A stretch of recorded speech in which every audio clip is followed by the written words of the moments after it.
எப்படி நகைப்பு சஞ்சலமாகி போய் கொண்டிருக்கிறது என்று சொல்லி கொண்டிருக்கிறேன். இஷ்டப்படியான வாழ்க்கை.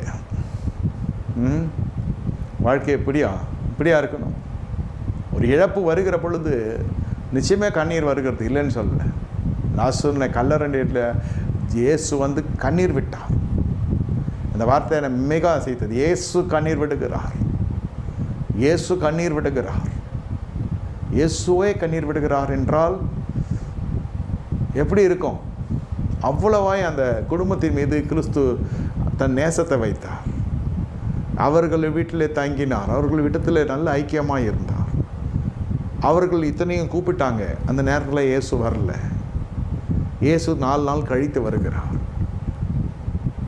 ஏன் தாமதித்து வந்தார்? இவர் இருந்தால் அது நன்றிருக்காதே என்று எல்லாரும் பிரமித்து சொல்லுகிறாங்க. எல்லாரும் இவரும் அழுது விடுகிறார். ஆனால் அது ஒரு க்ஷணம் மட்டும்தான் அழுதார். அப்புறம் அதை என்ன செய்வேன் என்று கர்த்தர் மறுபடியும் கல்லறையில் போய் லாஸ்டே வெளியவா என்று சொல்லி உயிர் தெழும்படியான ஒரு அடையாளத்தை அங்கே நிரூபிக்கிறார். அப்பொழுது தான் பரிசேயர்களுக்குள்ளே தீர்மானிக்கப்பட்டது, அநேகருடைய குற்றத்துக்கு ஒருவன் அடித்தால் தவறு இல்லை என்று ஒரு காரியம் வருகிறது. பாருங்க, தேவசித்தம்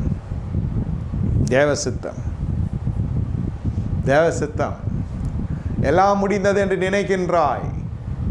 எல்லாம் முடிந்து விட்டது, கல்லில் வைத்து மூடியாக்கி விட்டது. இது உலகத்தின் வழிபாடு. எதிர்பாராத அதிசயம் நடக்கப் போகிறது.